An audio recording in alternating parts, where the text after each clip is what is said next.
Hi, everyone. My name is Matt Camp. I'm Director of Government Relations and Community Engagement at Teachers College, which includes alumni relations. And today we're going to talk about getting ready to vote in elections, which includes the upcoming June New York special elections. And we are really grateful and happy to have the All-In Campus Democracy Challenge join us. And All In is recently named by the New York State Governor as a partner in boosting civic engagement throughout the state. We've worked with them many times in the past, Stephanie in particular, and they're super helpful for colleges to do nonprofit, nonpartisan voter engagement throughout the year. So I'll say hi, give my colleague Lauren a shout out, who is a community engagement officer, and Stephanie King at the All In Challenge. Stephanie, we're so happy to have you here. Take it away. Awesome. Thank you so much, Matt. And again, a shout out to Lauren for organizing the conversations that are happening during the Teachers College Alumni and Community Engagement Virtual Lounge. I'm excited to share this space with you all. And for those that watch at a later date, please know that you can reach out at any time.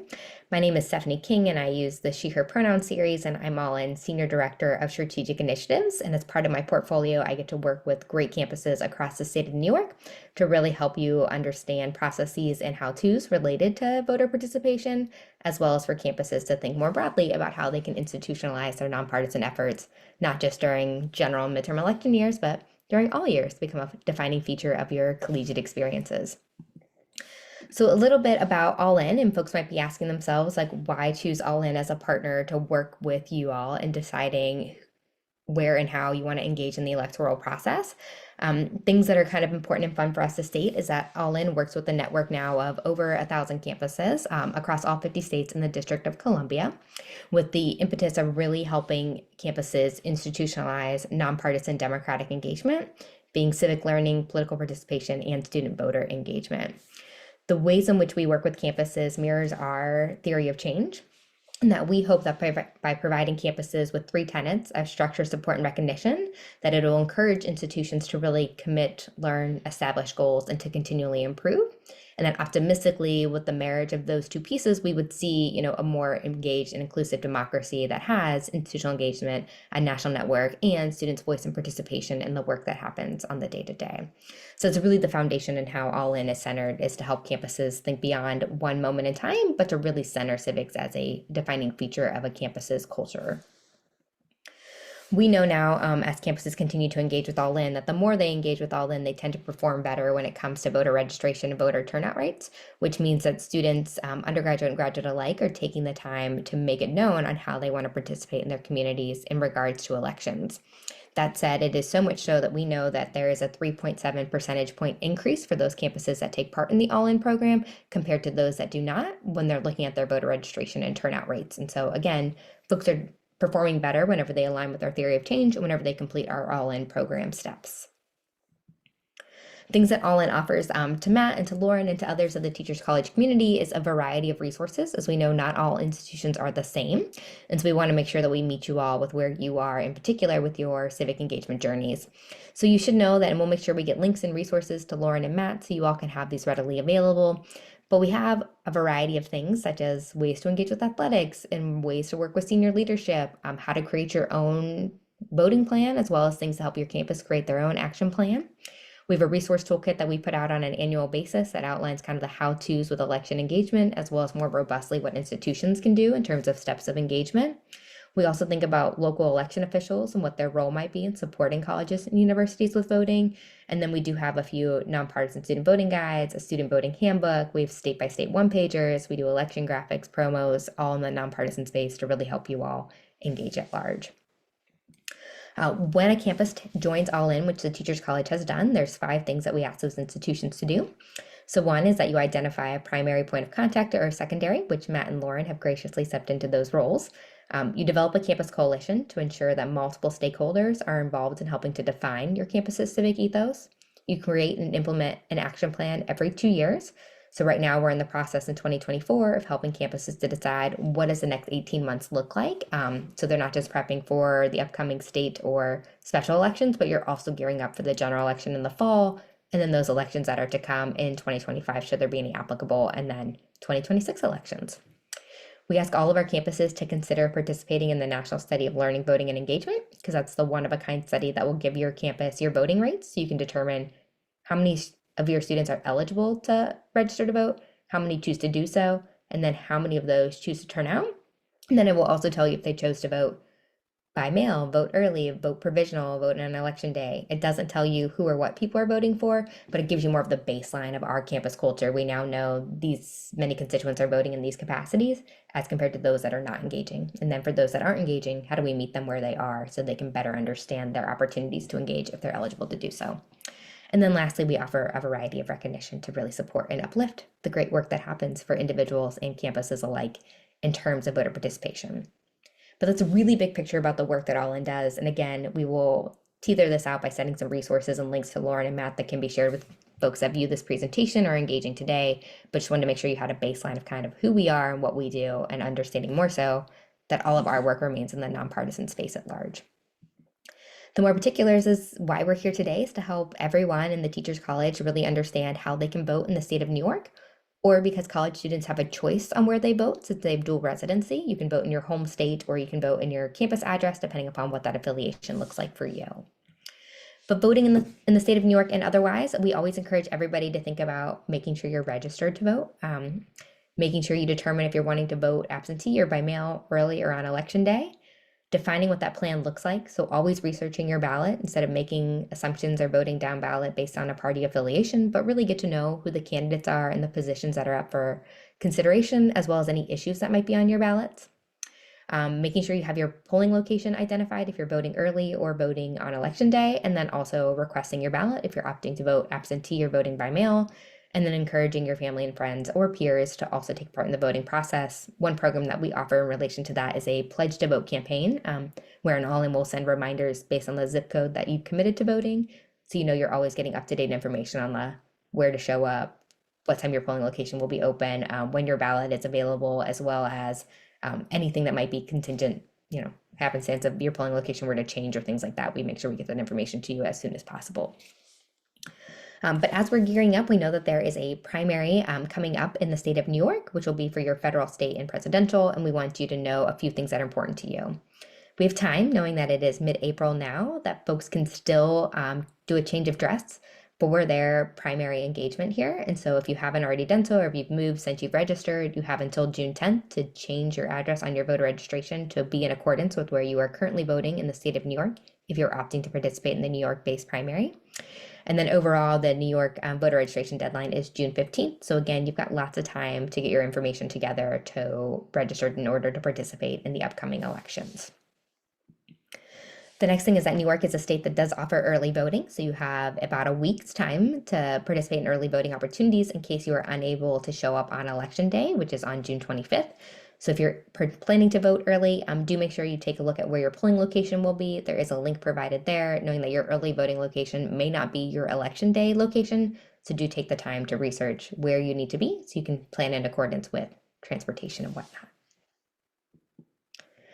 The other piece is that New York is a state that offers absentee and early voting by mail for folks during the primary season. And there's a few deadlines that are coinciding within that.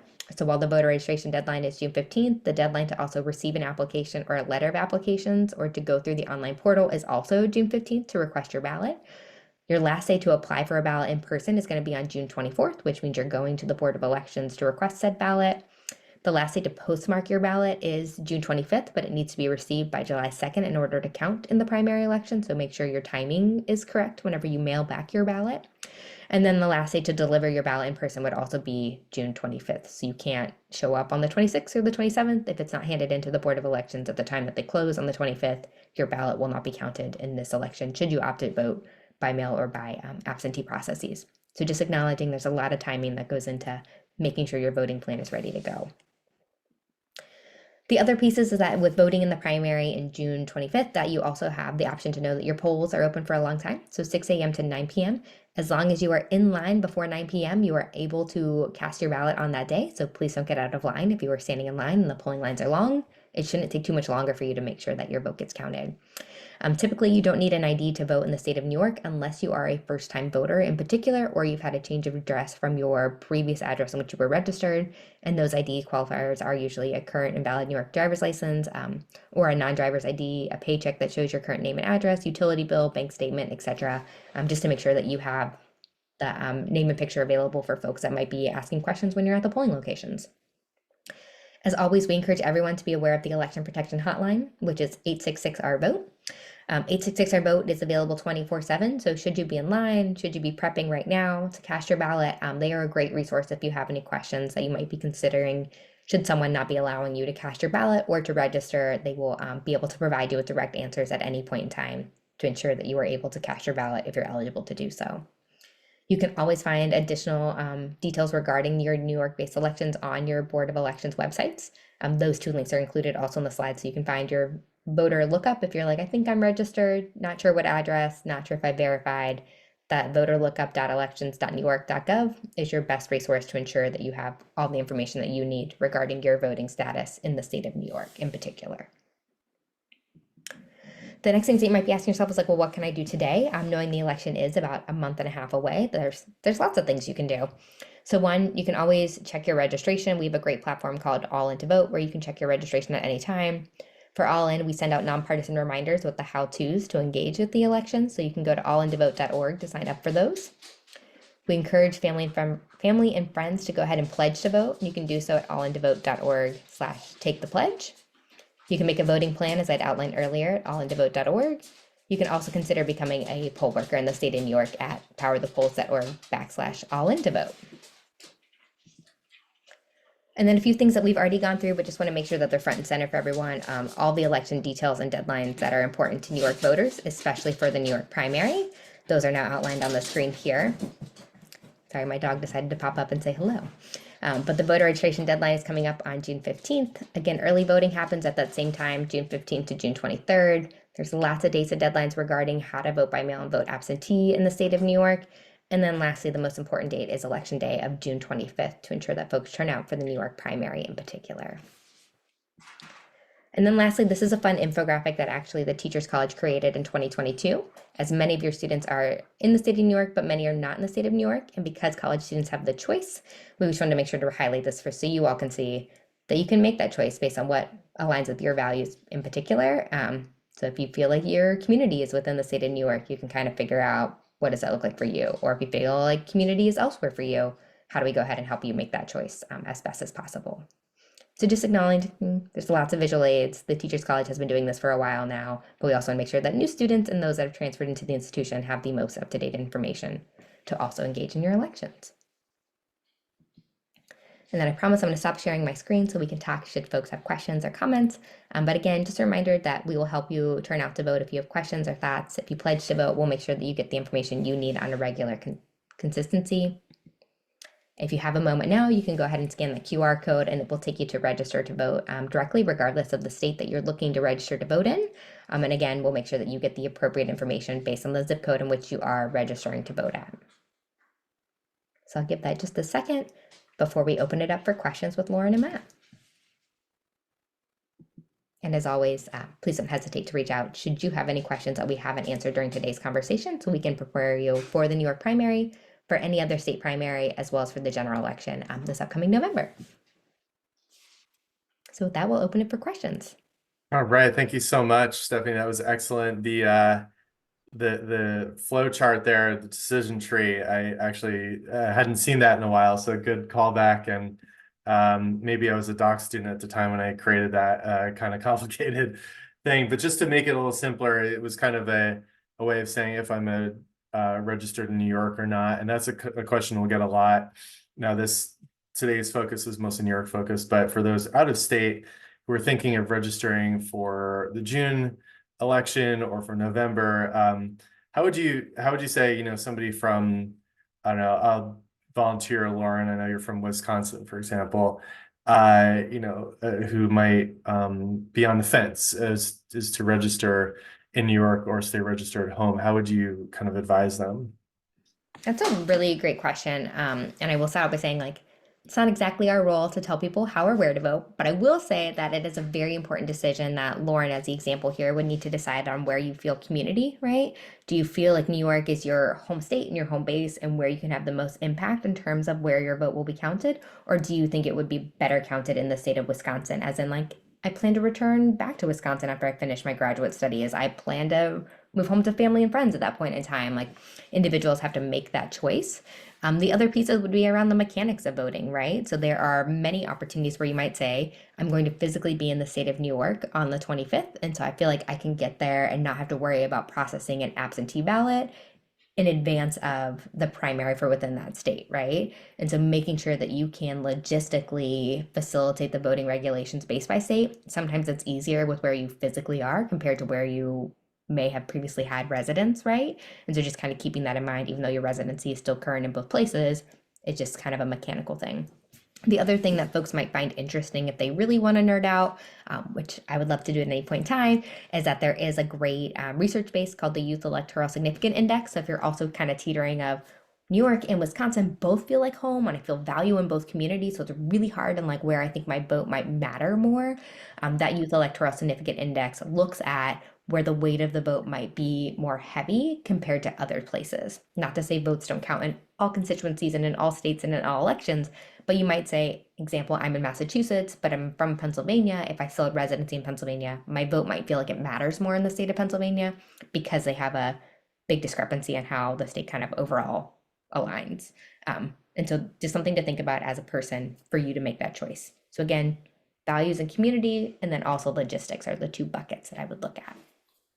That's great, values and logistics. Thanks for that. And even expanding a little bit more, we have a lot of international students at the college, and even though they can't vote, what are some quick ways that they might be able to get involved in the U.S. civic process?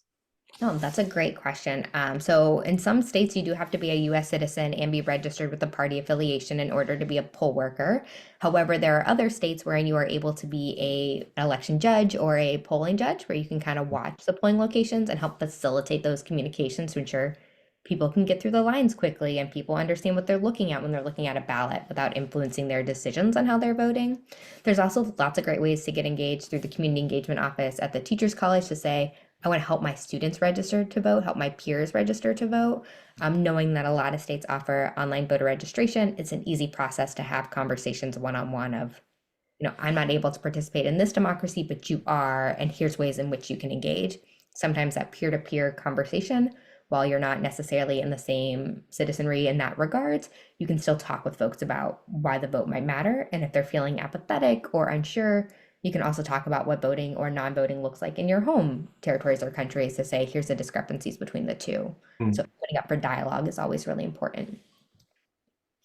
Yeah, and you mentioned apathy, and of course, this doesn't apply to anybody at Teachers College. We're very excited about the civic process and democracy, but I would be curious what advice we have for people who are excited. Our alumni, for example, who are excited about getting involved. They might be current teachers, educators, or in the public-facing world. What kind of advice would you give to people like us who are excited to share with people who are apathetic? Like, why is it important to vote in upcoming elections? Yeah, that's a great question. I feel like folks that love the electoral process in general, like the I voted sticker and the glamour that goes with it, it's pretty easy for us to be like, I know I'm going to show up at all of my elections, but at some point it can be like, there's a lot of elections. And at some point, folks might say, I'm not excited about the top two choices, right? I think many people, if you read the rhetoric around it, could be like, I'm hypothetically unexcited about a Biden Trump rematch should that be the outcome that we're leading into in the 2024 general election. And that is normal. And so I think for folks to normalize that, like, it's okay to have that, like, meh feeling. It's also a space to be like, well, what do you care about? Because there is so much more on the ballot than just the presidential leadership. And so for folks to really look into how can we talk about issues that you care about and then better understand what those issues are and who makes decisions about those issues. Example, if you're concerned about climate change, while yes, our senior leaders and our executive officers do have a say in that, it's mostly driven by state leadership on how we regulate different things. And so how can we talk with folks about You might not want to vote for 1 and 2, aka president, vice president, but you might want to show up to vote on November 5th and on June 25th in New York as an example, because there's going to be other people on the ballot. Mm, And those people make decisions that intervene with our everyday lives. mhm, We don't mhm, feel as much so we do from like our senior leadership of our president and vice president. And so I think really normalizing the like how to's and who does what and breaking down the jargon of government, because it's not fun if I'm being honest. Like it was written in a way that doesn't relate to the everyday human. And so for us to be able to say, this is what Stephanie does on the day to day, and this is what Matt does on the day to day, and this is what Lauren does on the day to day. And so how do we help break down those titles for people in government so that folks mhm. understand where they're voting? Yeah, that's really great advice. And Lauren, if you have any questions, I just wanted to, piggyback on the state and local thing about the fact that there are opportunities to pick your House of Representative member, and they influence the balance of power in Washington and Congress makes so many important everyday decisions in addition to what the president says or does. So even in states that seem more towards one party or another, there's still opportunity to influence a little more locally. And then the other reality about most states are purple anyway. We hear about red and blue, but the reality is that your vote does matter. When you do look at the county level or district level of elections, you'll start seeing a lot less just one color or one party or the other. So that I just want to embellish that, and Lauren, if you have any questions you're curious about, or maybe something that you've talked to, I think, like 200 students recently at an event, the types of questions that you have heard too. Yeah, so I know we have a lot of international students at TC, but we also have students from other states, and a lot of them hadn't heard of this closed primary thing. So maybe you could talk a little bit about an open versus closed primary and how that works in New York. Yeah, so open and closed primaries mean that you need to identify your political party affiliation so that folks can understand which primary they're eligible to participate in, and they can't switch their primary on the day of the election, which is something that has to be declared. I think in New York, it's a few months in advance if it's not done during the voter registration process.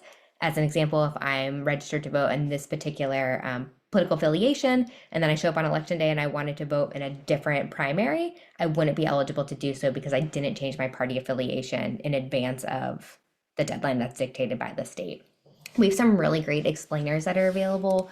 I'll also make sure to take them for Lauren and Matt so you can see them, but it breaks down the distinctions between open, closed, and then those that are kind of nuanced because every state does what states do, which is great in a way, but also at some points makes it complicated when people are trying to vote across state lines in different ways, which you have that experience with out of state students having their choice of affiliation there.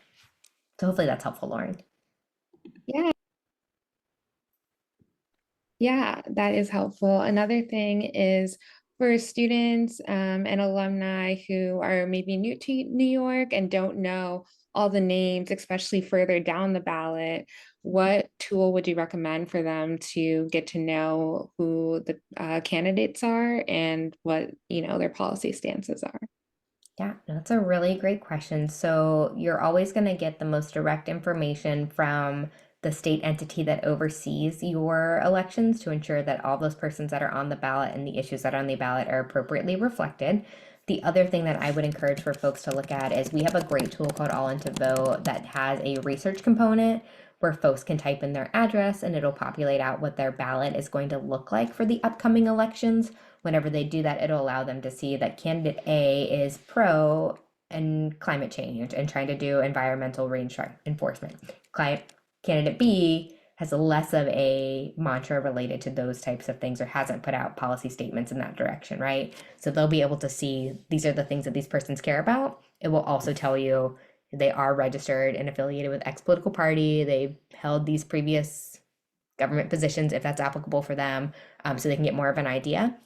Our tools won't tell you like I don't know if that's even still a thing, like a Cosmo quiz of like I vote X, Y, and Z, so I think I align better with this candidate or that candidate. But it will allow you to see that these are what the candidates stated they were interested in or not interested in, so folks can make a better decision. Also acknowledging that lots of folks are going to be on the ballot, and the more we get down to the micro level of local elections, Most candidates, if not all candidates, are asked to give position statements on issues. Not all respond, nor are all required to. So I think that's the hard part when we get to more localized elections, is that you might want to know the distinction between some candidates, and it just might not be publicly available, which is not helpful, but again, not something that we've been able to federally mandate in any way to say candidates are required to give certain information. But definitely encourage everybody to research who and what's going to be on their ballot, so you're not surprised of all of the positions and then all the things that those positions do. Yeah, it sounds like a good amount of this stuff is on the individual voter to determine, to figure out, the researching of the policies and those people running for office. Then not to mention the whole process of the journey of registering and showing up to vote. So we're so grateful that there are groups like yours that are out there really every day helping people understand this, working with colleges, college students, and the particular complexities within our institutions. So we're going to share, of course, this video, your presentation, all the links with our alumni community. We've got a few more months before, November, so we definitely want to stay in touch, and we have your information. So we'll, continue to work with you in the alumni community. Lauren, anything else before we wrap up? Amazing, Stephanie. Well, we're so grateful for you. So thank you for coming by today, and we'll definitely see you again soon. Awesome. Thank you all so much. Thanks. Have a great day.